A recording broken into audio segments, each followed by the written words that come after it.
Salut, c'est Mike, bienvenue dans cette nouvelle vidéo. Alors je suis à Lombok, une île à peut-être 1 heure d'avion de Bali, toujours en Indonésie. Et je ne sais pas si tu peux voir, il n'y a quasiment personne sur la plage et j'ai jamais ressenti un tel sentiment de liberté. Et je ne sais pas ce que tu fais en ce moment, mais moi je me souviens, là on est au mois d'octobre, je ne sais même pas quel jour on est de la semaine, mais je me souviens que quand j'étais encore sur Paris, j'étais probablement sur des projets informatiques enfermé dans un bureau et il me manquait comme ça ce sentiment de liberté. Et je voudrais te partager avec toi ce sentiment de liberté dans cette vidéo. Je voudrais te montrer comment le code m'a permis d'être libre et comment tu peux être libre grâce au code. C'est parti!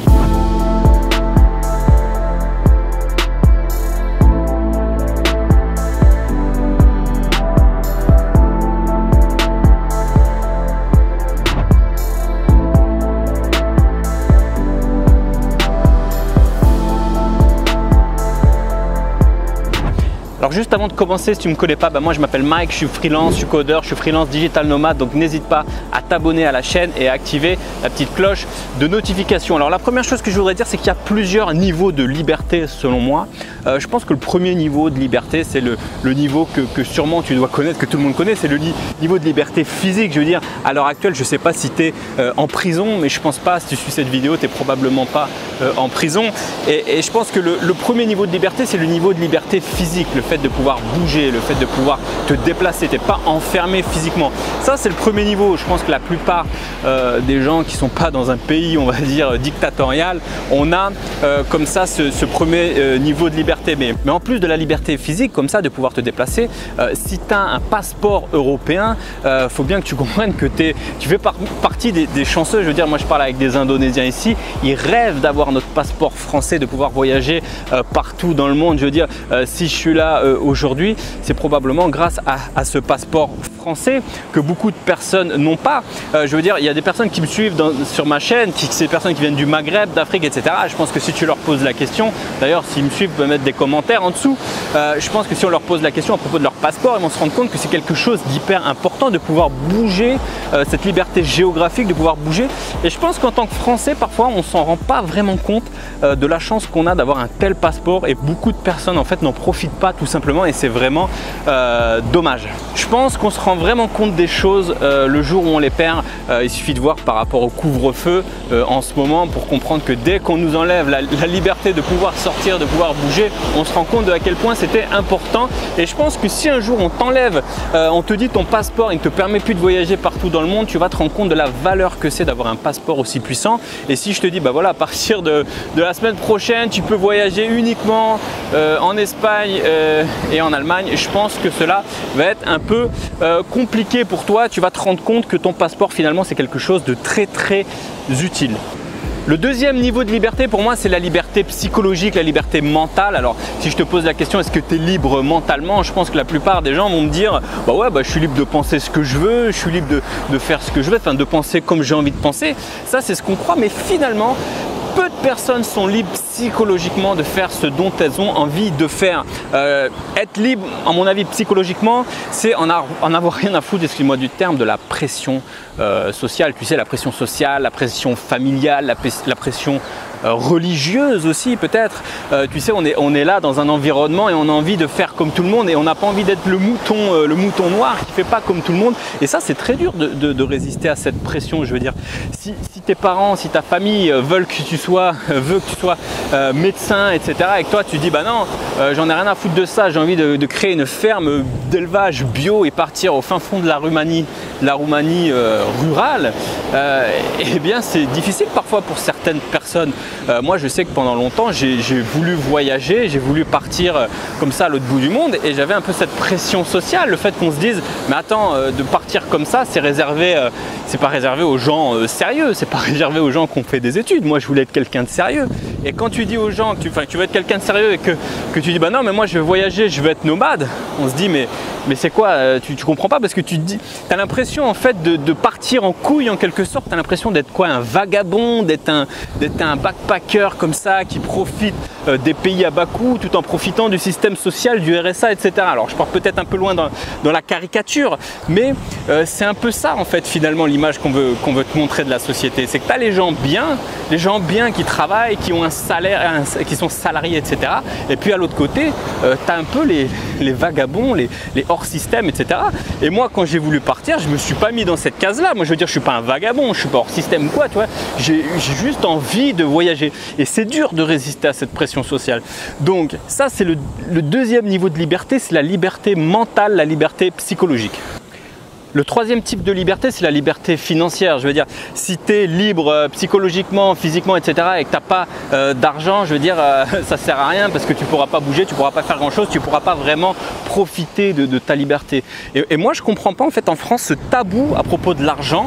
Je ne sais pas c'est quoi, dès que tu parles d'argent sur YouTube, c'est presque c'est honteux, presque il y a du mérite à être pauvre, travailleur, difficile, etc. Non, laisse-moi dire un truc tout simplement, être pauvre, ça pue la merde, je te le dis clairement, être pauvre ça pue la merde. Alors les gens qui vont te dire ouais mais c'est pas bien de dire ça ou quoi machin, moi j'en ai rien à foutre. Souvent c'est des gens de la classe moyenne qui n'ont jamais vraiment galéré. Moi j'ai galéré, j'ai pas eu beaucoup de thunes quand j'étais jeune. Je me souviens quand j'étais au Crous, quand j'étais étudiant, on mangeait les sandwichs à 1,50 € qu'il fallait partager en deux. Tu avais la petite tranche de pain à la con. Enfin je veux dire, moi j'ai galéré assez longtemps pour te dire, je te le dis, tu n'as peut-être pas galéré si tu comprends pas, mais moi je te dis, être pauvre c'est un problème, il faut résoudre ce problème. Être pauvre ça pue la merde. Être pauvre c'est ne pas être libre. Et moi pour moi je parle d'une vidéo, je te fais une vidéo où on parle de liberté, et pour moi si t'as pas d'argent t'es pas libre.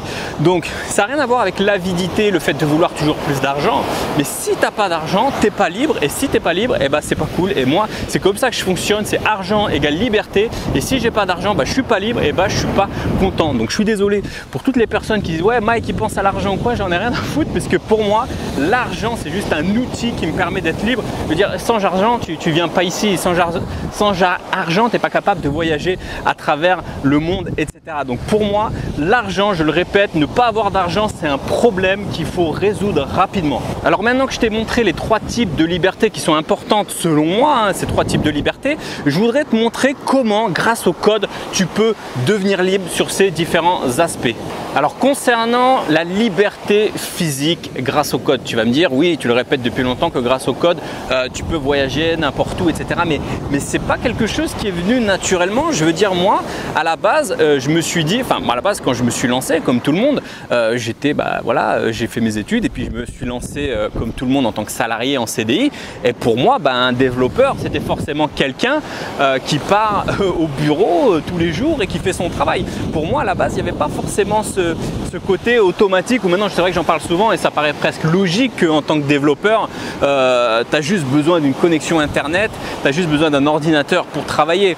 Je veux dire, si tu es barman, si tu es plombier, si tu es chirurgien, si tu es dentiste, ça va être compliqué d'être nomade.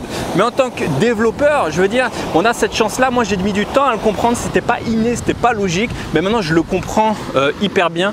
Et c'est pour ça que être développeur c'est probablement un des meilleurs moyens d'être libre géographiquement, d'être libre de pouvoir voyager dans le monde un peu partout, etc.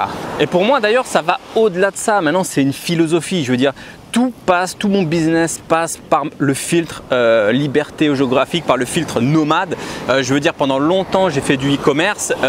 Quand j'ai vraiment voulu être 100% nomade, j'ai dû arrêter des activités de e-commerce qui me rapportaient de l'argent, tout simplement parce que ça ne passe pas dans le filtre nomade. L'idée d'être nomade, l'idée d'être libre géographiquement, tu sais, parfois on met des commentaires en disant ouais tu es en confinement donc tu n'es pas libre géographiquement, tu n'es pas digital nomade ou je sais pas quoi. Comme si être digital nomade c'était un nombre de jours dans l'année, 183,7 jours exactement. Non, c'est pas ça être digital nomade. Pour moi, être digital nomade, ma vision du nomadisme, c'est d'être libre géographiquement, mais surtout en termes de business, en termes de vie, en termes de comment tu génères tes revenus, etc. Donc pour moi maintenant, à chaque fois que j'ai une décision dans ma tête sur un business, sur une activité, sur quelque chose, ça passe par la case, par le filtre. Est-ce que c'est nomade, oui ou non? Si c'est pas nomade, j'exclus. Si je peux le faire en tant que nomade, ça passe. Par exemple ici je suis à Bali, je peux continuer à coder, je peux continuer à être freelance, je peux continuer à répondre aux questions quotidiennes des personnes qui sont membres de la formation, le système freelance, les questions hebdomadaires, je continue à y répondre parce que j'ai besoin d'une connexion internet et c'est tout pour y répondre. Donc mon business peut continuer avec ça. Donc à chaque fois que j'ai quelque chose qui vient s'ajouter à mon business, ça passe systématiquement dans le filtre nomade ou pas. Si par exemple aujourd'hui on me proposait un business, si on me proposait d'être, je sais pas, d'être gérant d'hôtel ou un truc ou je sais pas, et que ça peut pas passer dans la case, dans le filtre nomade, c'est rayé, c'est poubelle, je passe à autre chose. Parlons maintenant de la liberté mentale, la liberté psychologique grâce au code. À la base, les développeurs, je pense que à la base, les codeurs, les développeurs, ils ont cet esprit un peu libertaire, un peu hacker, un peu on n'a pas envie de faire des choses qu'on ne comprend pas, on n'a pas envie de faire des choses de la routine, etc. Si tu regardes tous les, je veux dire, les personnes de la Silicon Valley, ceux qui ont l'esprit hacker, si tu regardes les mecs qui ont créé des startups, qui ont envie de tout révolutionner, ils ont cet esprit comme ça de rebelle. Et je pense qu'à la base, un développeur devrait garder cet esprit rebelle. Et moi, ce qui m'attriste, c'est quand je vois trop de développeurs, mais c'est le système qui est comme ça, on devient des développeurs tout mous, tout faibles, pas rebelles. Alors après, ça dépend des personnalités des uns et des autres, mais je veux dire maintenant, regarde, maintenant on veut qu'un développeur, ça soit quoi maintenant? On veut qu'un développeur, ça soit simplement un pisseur de code. Si tu regardes les SS2I, comment ils traitent les développeurs, les SS2I, ils nous prennent vraiment pour de la putain de viande. On est de la viande, on est juste des pisseurs de code. Et quand tu regardes certains dirigeants de société, franchement, on n'a pas de considération comme pour les codeurs. Je veux dire, on nous prend franchement pour du bétail, on nous prend pour des pisseurs de code, des ouvriers du code. Et ça, c'est quelque chose que tu dois fuir. Si tu es trop pris pour un pisseur de code, etc., il faut que tu fuives et que tu partes vers un autre boulot, une autre manière de penser. Et moi, ça, je l'ai compris tôt. Moi, je veux dire, j'ai fait 2 années de salariat, j'ai compris qu'on nous prenait clairement pour du bétail. J'ai fait 2 années dans une SS2I, j'ai bien vu clairement que, ok, bon, tu gagnes bien ta vie, ça va, mais clairement, tu es pris pour du bétail. Donc, tu es juste une ressource qu'on affecte sur un projet, alors qu'en tant que développeur, tu as un super pouvoir et tu as énormément de manières de pouvoir être libre par rapport à ton code. Tu peux être freelance, tu peux monter une start-up, tu peux vendre des produits. J'avais fait une vidéo sur les 15 manières de gagner de l'argent avec le code, mais il y a énormément de manières. Donc tout ça pour te dire que si tu ne te sens pas libre mentalement parce que tu fais que des choses qui ne te plaisent pas, si tu ne te sens pas libre dans ta société, moi je veux dire, je pars un peu dans tous les sens dans cette vidéo, mais c'est pas grave. Moi je veux dire, à un moment je parlais avec un gars qui me disait ouais mais freelance finalement c'est comme être salarié mais sauf que c'est juste un statut. Non, c'est pas comme ça. Moi j'ai été freelance, j'ai été salarié pendant 2 ans et peut-être qu'après j'ai été freelance aussi quasiment comme un salarié où j'allais dans les locaux, etc. Mais c'est pas la même chose, tu te sens pas pareil. Je veux dire, t'as pas les entretiens annuels qui servent à rien, t'es pas obligé de lécher le cul du patron pour essayer de, tu sais, les entretiens annuels, lécher le cul du patron pour avoir ton augmentation, tout ça, t'en as rien à foutre. Et ça, pour moi, le jour où j'ai quitté ce système-là et où je suis parti freelance et que je me suis senti libre dans ma tête voilà, si cette mission ne part pas, je me cache, je suis libre de mes augmentations, je suis libre de me former comme je veux et je suis pas dépendant de tout ce système qui en fait c'est une prison mentale. Et pour moi, c'est le deuxième point. Donc je voulais te parler la liberté mentale et psychologique, c'est quelque chose que tu dois avoir avec le code. Si tu sens que tu l'as pas, tu dois te barrer. Le troisième niveau de liberté, c'est la liberté financière. Alors la liberté financière, ça dépend d'où tu pars actuellement, mais moi j'ai connu plein de personnes qui étaient en galère, qui étaient au RSA. Je pense à mon frère, je pense à beaucoup de gens qui n'avaient pas forcément de boulot valorisant ou qui leur faisait gagner de l'argent. Et bien grâce au code, tu peux gagner de l'argent. Alors c'est pas forcément une liberté financière comme on est en train de le parler, comme tu le vois dans beaucoup de vidéos, les revenus passifs, etc. Mais quand tu as le pouvoir, quand tu sais développer, quand tu as ces compétences-là, tu as quand même une liberté financière puisque tu es capable de générer des revenus via, peut-être ça peut être en passant par la case salariat ou ça peut être en freelance ou ça peut être en créant une start-up. Je te remets une vidéo sur les 15 manières de gagner de l'argent grâce au code, mais il y a énormément de manières. Mais à partir du moment où tu as ces compétences de savoir coder, que tu es capable de t'affranchir mentalement des SS2I et tout ça, tu es capable de générer une sorte de liberté financière. Moi par exemple dans mon cas, aujourd'hui je suis libre financièrement mais au sens revenu passif. Pourquoi? Parce que c'est grâce au code que j'ai pu déjà commencer à gagner un peu d'argent quand j'étais en tant que salarié. Mais qu'est-ce que j'ai fait après? Grâce au code, j'ai pu apprendre à faire des sites e-commerce. J'ai fait des sites e-commerce qui m'ont ramené de l'argent. Ça a été une des premières étapes de ma liberté financière. J'ai essayé de créer une start-up. J'ai créé un logiciel grâce au code. Donc j'ai créé un logiciel que j'ai vendu qui m'a ramené aussi beaucoup d'argent, que j'ai revendu, etc. Derrière, qu'est-ce que j'ai fait grâce au code? J'ai pu me lancer en freelancing, encore mettre de l'argent de côté. Qu'est-ce que j'ai pu faire derrière? J'ai encore pu acheter, investir dans des appartements, en immobilier. Donc aujourd'hui, à l'heure où je te parle, par exemple, là, je pourrais très bien ne pas travailler, ne pas faire cette vidéo, rien faire et vivre simplement de mes revenus de rentier immobilier. Et tout ça, c'est pas venu parce que je suis un fils à papa, j'ai touché un héritage ou je sais pas quoi. Moi, chez moi, il n'y a pas d'héritage, il n'y a pas d'argent. J'ai commencé à zéro, voire même à moins 500, tu vois. J'ai commencé avec que dalle et aujourd'hui, je suis libre financièrement. Je peux ne pas travailler et j'ai des revenus qui tombent de manière passive, un peu comme c'est des revenus passifs, des revenus de rentier un peu grâce à l'immobilier. Alors, je dis pas que ça va être accessible à tout le monde. Je dis juste que voilà mon parcours, voilà où j'en suis arrivé et j'en suis arrivé pas grâce à papa, pas grâce à maman, pas grâce à je sais pas qui, au piston ou je sais pas quoi. J'ai juste réussi à obtenir ma liberté physique, mentale et financière grâce au code. Donc si toi aussi tu es en manque de liberté, tu sais ce qu'il te reste à faire. Il te reste à apprendre à coder, à te lancer en freelance et à partir autour du monde si c'est quelque chose qui t'intéresse. Voilà, on arrive à la fin de cette vidéo. N'hésite pas à t'abonner à la chaîne, activer la petite cloche de notification et sache que j'envoie aussi une newsletter privée pour toutes les personnes qui sont abonnées. Donc c'est le premier lien dans la description. Je t'envoie un peu plein d'informations sur comment devenir développeur, comment devenir freelance, etc. C'est le premier lien dans la description. Je vais partir me baigner. Je te dis à la semaine prochaine. Ciao!